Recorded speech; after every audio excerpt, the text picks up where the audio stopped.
What it is, this your boy Dutch the Damon, and you now watching Damon Time with Dutch. I want to send a big shout out to the brother, Calvin Thomas. This brother sent his hard-earned money again, bless the channel through Cash App. This brother don't just watch the channel, he support the channel, Calvin Thomas. Just stay locked in, pimp. I gosh, appreciate you. Boom, so like I was saying, they treated Odell like royalty in the hood.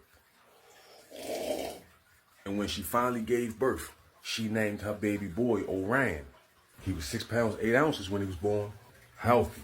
And for the first time in Odell's life, she felt like she had family, like she was a part of something real. And for the first time, she was actually happy.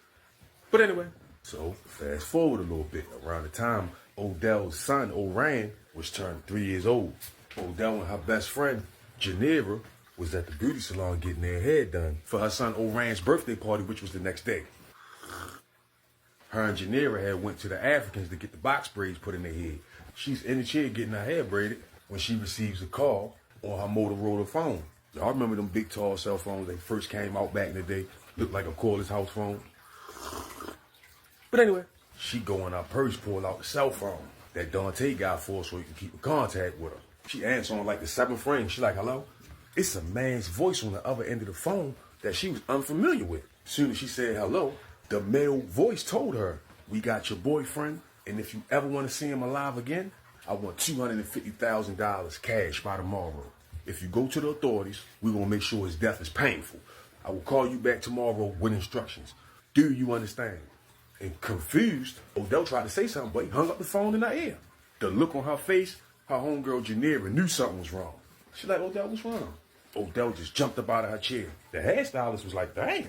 But Geneva like, what's going on? You good? But Odell couldn't even think straight. Her son, Orion, was sitting across from her in the waiting chair. Odell snatched him by his arm and ran out the store, leaving Geneva sitting there looking dumbfounded. The back of her hair wasn't finished getting braided, but Odell didn't give 2 fucks about it. She put her son in the back, hopped in her Range Rover, and peeled the fuck off. Her mind was going 100 miles an hour. She'd been on the run 5 years now and managed to still maintain. But this was the icing on the cake. Just what she didn't need. She knew she had to get that money together and fast. Dante was her everything. Her knight in shining armor. There's no way in the world she was letting nothing happen to him.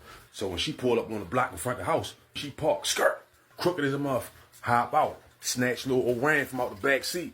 When she went to go walk up the steps, she noticed that the front door wasn't all the way shut. All right, boom. So like I was saying, when Odell went to go walk up her front steps, she noticed the front door wasn't all the way shut. Hesitant, she pushed it open. Soon as she stepped inside, she noticed the house was ransacked. Couches flipped over, refrigerator door wide open, like somebody was just tossing shit around looking for something. She gripped her son Orion's hand tighter, really not wanting to go inside, but she knew she had to go in there and get the keys. So she picked her son up and ran up the steps, darting into the master bedroom, where she discovered up there was trashed as well. But just as she suspected, the keys she was looking for was still in the top dresser drawer. She swiped them. Just imagining the scene that played out in the house, because it looked like Dante put up a real struggle, holding back tears, not knowing if Dante was still alive or not. She ran back down the steps with her son in her arms and got back in the car.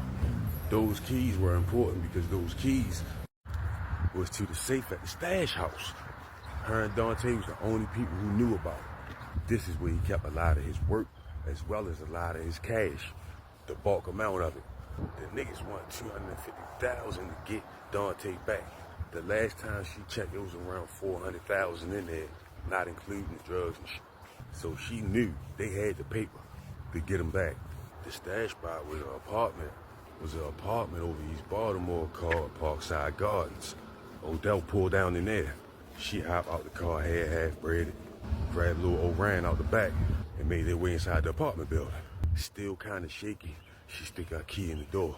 When she opened up the door, she flicks the light switch on. 2 niggas come from out of nowhere and grab her up, put their hands around her mouth, wrestle her to the floor, duct tape her hands, her ankles, takes her son, little Orion, sit him on the couch. While Odell on the floor struggling, she looks up to see her baby father, Dante, duct taped to a wooden chair in the middle of the floor, beaten and bloodied up. It's niggas with black ski masks in the apartment.